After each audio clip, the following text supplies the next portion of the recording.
അല്ലാഹുവിനെ ഭയപ്പെടുക.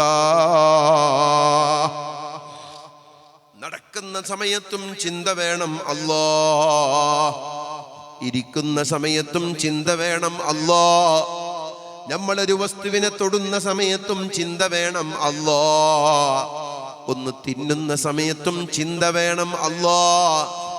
ഇങ്ങനെ ഏത് സമയത്തും നമ്മുടെ മനസ്സിലുണ്ടാകേണ്ട ചിന്ത അല്ലാഹ് അല്ലാഹ് എന്നുള്ള ചിന്തയാണ്. ആ അല്ലാഹ് എന്നുള്ള ചിന്തയിൽ നിന്ന് മാറിയാലോ നമ്മൾ പരാജയപ്പെട്ടു പോകും കേട്ടോ. രഹസ്യവും പരസ്യവും നന്നാക്കണേ.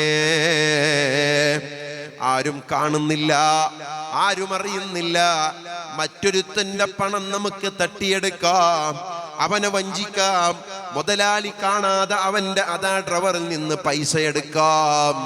മുതലാളി അറിയാതെ അവന്റെ ഷോപ്പിൽ നിന്ന് നമുക്ക് പലതും കൊണ്ടുവരാം. പക്ഷേ അറിയുന്ന ഒരു റബ്ബുണ്ട്, കാണുന്ന ഒരു റബ്ബുണ്ട്, അതിനെക്കുറിച്ച് ചോദ്യം ചെയ്യുന്ന ഒരു റബ്ബുണ്ടെന്ന ബോധം വേണം. അന്യന്റെ ഒരു നയാ കാശ് പോലും നമ്മുടെ അക്കൗണ്ടിലായി പോകരുത് കേട്ടോ.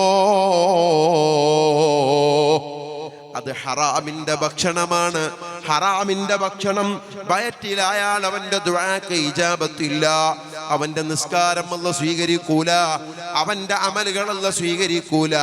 അതുകൊണ്ട് മറ്റൊരുത്തനെ വഞ്ചിച്ചുകൊണ്ട്, പാർട്ട്ണറെ പറ്റിച്ചുകൊണ്ട്, മുതലാളിയെ വഞ്ചിച്ചുകൊണ്ട്, ജ്യേഷ്ഠനെ വഞ്ചിച്ചുകൊണ്ട്, അനിയനെ പറ്റിച്ചുകൊണ്ട്, പെങ്ങന്മാരെ പറ്റിച്ചുകൊണ്ട്, ബാപ്പാന്റെ സ്വത്ത് ബാപ്പ മരണപ്പെട്ടാൽ ഓഹരി വെക്കേണ്ടതുപോലെ ഓഹരി വെക്കാതെ പെങ്ങന്മാരെ പേടിപ്പിച്ച് ഭീഷണിപ്പെടുത്തി പറഞ്ഞേച്ച് അനിയനിക്കും ജ്യേഷ്ഠനിക്കും കൊടുക്കാതെ സ്വത്ത് മുഴുവനും തന്റെ കയ്യിലാക്കി വെക്കുന്ന ഹറാമായ സ്വത്ത് പിടിച്ചു വെക്കുന്നവരുണ്ടോ?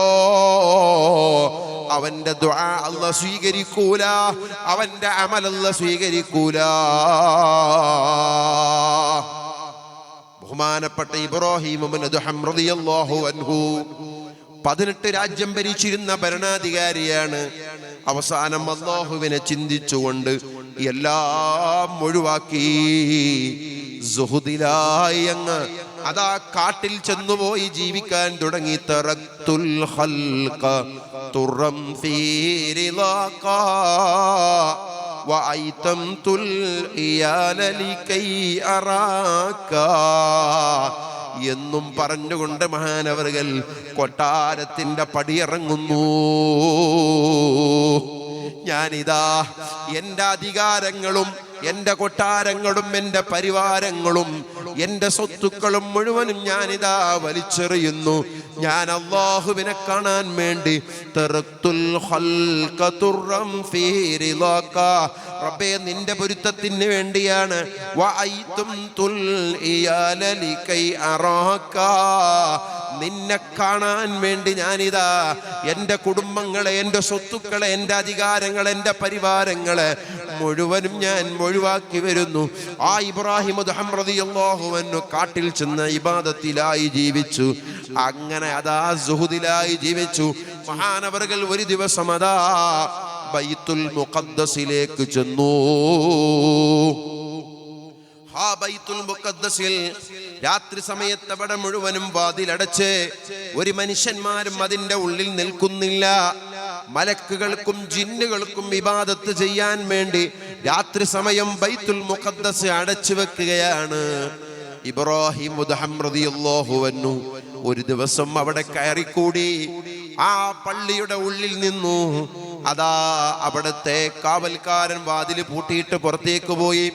അങ്ങനെ അന്നത്തെ രാത്രി മലക്കുകളും ജിന്നുകളും ഇബാദത്തിന് വേണ്ടി വന്നപ്പോൾ മലക്കുകളിൽപ്പെട്ട ഒരാൾ പറയുന്നു, ഒരു മലക്ക് പറയുന്നു, ഏതോ ഒരു മനുഷ്യൻ ഈ പള്ളിയുടെ അകത്തുണ്ടല്ലോ, ഒരു മനുഷ്യന്റെ മണം ഇവിടെ വരുന്നുണ്ടല്ലോ. അപ്പോൾ മറ്റൊരു മലക്ക് പറഞ്ഞു, അതെ, അതാരാണെന്നറിയുമോ? റഈസുസ് സാഹിദീൻ ഇബ്രാഹിം ഇബ്നു അദ്ഹമാണ്. പക്ഷേ വലിയ ആബിദാണ്, സൂഫിയാണ്. ഒരു കൊല്ലമായി അദ്ദേഹത്തിന്റെ ഒരൊറ്റ ഇബാദത്തും അല്ലാഹു സ്വീകരിച്ചിട്ടില്ല. മറ്റൊരു മലക്ക് പറഞ്ഞു, എന്താ പ്രശ്നമെന്നറിയോ? രണ്ട് കാരക്കയുടെ പ്രശ്നമാണ്. ആ രണ്ട് കാരക്ക പ്രശ്നമായതുകൊണ്ട് ഒരു കൊല്ലമായി ഇബ്രാഹിം ഇബ്നു അദ്ഹം റളിയല്ലാഹു അൻഹുവിന്റെ ഒരൊറ്റ ഇബാദത്തും അല്ലാഹു സ്വീകരിച്ചിട്ടില്ല. അപ്പോഴാണ് ഇബ്രാഹിം അദ്ഹം റളിയല്ലാഹു അൻഹുവിന്റെ മനസ്സിലേക്ക് ഓടി വന്നത്, കഴിഞ്ഞ പ്രാവശ്യം ഞാൻ ഹജ്ജിന് പോയപ്പോൾ ഹജ്ജ് കഴിഞ്ഞ് വരുമ്പോൾ ഞാൻ ഈത്തപ്പഴം വാങ്ങിയിരുന്നു, കാരക്ക വാങ്ങിയിരുന്നു. അവിടെ എൻ്റെ സഞ്ചിയിലേക്ക് ആ കാരക്ക എടുത്ത് ഇടുന്ന സമയത്ത് രണ്ടെണ്ണം താഴെ കണ്ടു. അത് എൻ്റെ സഞ്ചിയിലേക്ക് ഇടുമ്പോ വീണതാണെന്ന് മനസ്സിലാക്കി ആ രണ്ട് കാരക്ക ഞാൻ എടുത്ത് എൻ്റെ കൊട്ടയിലിട്ടിരുന്നു. ഇപ്പോൾ അത് എൻ്റേതല്ലെന്ന് മനസ്സിലായിരിക്കുന്നു. ഇബ്രാഹിം അദ്ഹം റളിയല്ലാഹു അൻഹു ഉടനെ രാവിലെ ആയപ്പോൾ അതാ മക്കയിലേക്ക് ചെന്നു. അതുകൊണ്ട് പ്രിയമുള്ളവരെ, ബഹുമാനപ്പെട്ട ഇബ്രാഹിം അദ്ഹം റളിയല്ലാഹു അൻഹു അങ്ങനെ മക്കയിൽ പോയി. കഴിഞ്ഞ വർഷം അവിടുന്ന് കാരക്ക വാങ്ങിയ ആ ഷോപ്പിൽ ചെന്നു നോക്കുമ്പോൾ അവിടെ കഴിഞ്ഞ വർഷം ഉണ്ടായിരുന്നത് ഒരു പ്രായമുള്ള ആളാണ്. അയാളിപ്പോ കാണുന്നില്ല. ഇപ്പോൾ ഒരു ചെറുപ്പക്കാരനാണ്. ആ ചെറുപ്പക്കാരനോട് ചോദിച്ചു, കഴിഞ്ഞ വർഷം ഇവിടെ പ്രായമുള്ളവരാൾ ഉണ്ടായിരുന്നല്ലോ, എവിടെ പോയി? അയാൾ പറഞ്ഞതിൻ്റെ ബാപ്പയാണ് മരണപ്പെട്ടു പോയി. മഹാനവറുകൾ പറഞ്ഞു, ഞാൻ കഴിഞ്ഞ വർഷം ഇവിടുന്ന് കാരക്ക വാങ്ങുമ്പോൾ രണ്ട് കാരക്ക ചോടെ കണ്ടപ്പോൾ എൻ്റെതാണെന്ന് മനസ്സിലാക്കി ഞാൻ എടുത്തിരുന്നു. ഇപ്പോൾ അത് എൻ്റേതല്ലെന്ന് ബോധ്യപ്പെട്ടിട്ടുണ്ട്.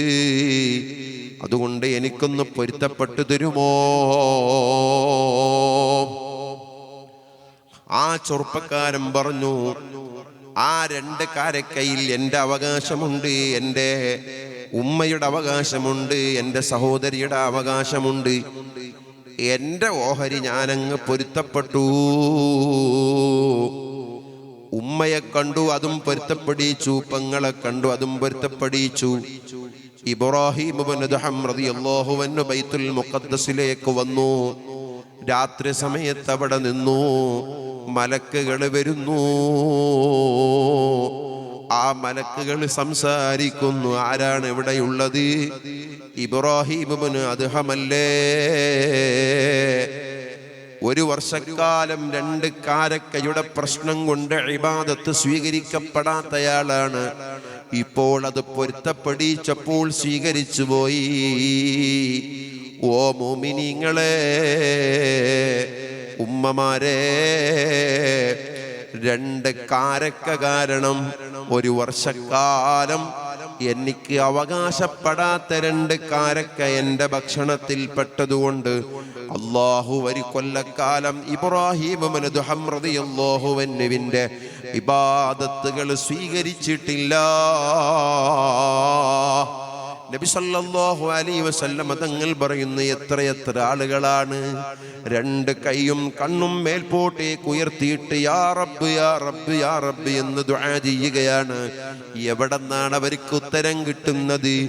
മത്അമുഹു ഹറാം, മൽബസുഹു ഹറാം, മസ്കനുഹു ഹറാം. അവന്റെ വീട് ഹറാമിന്റെ വീടാണ്, അവന്റെ വസ്ത്രം ഹറാമിന്റെ വസ്ത്രമാണ്, അവന്റെ ഭക്ഷണം ഹറാമിന്റെ ഭക്ഷണമാണ്, അവൻ്റെതെല്ലാം ഹറാമ് കൊണ്ട് നിറക്കപ്പെട്ടതാണ്.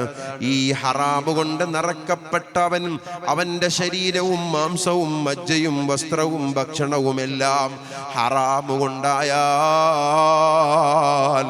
അവന്റെ ദുആക്ക് ഇജാബത്തില്ല,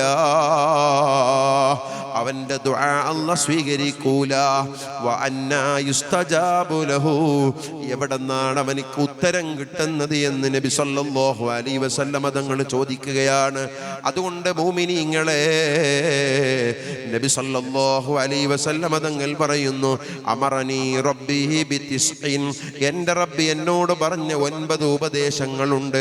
അതിൽപ്പെട്ട ഒന്നാണ് ഖശിയത്തുല്ലാഹി ഫിസ്സിർരി വൽ അലാനിയ, രഹസ്യത്തിലും പരസ്യത്തിലും അല്ലാഹുവിനെ സൂക്ഷിക്കണം.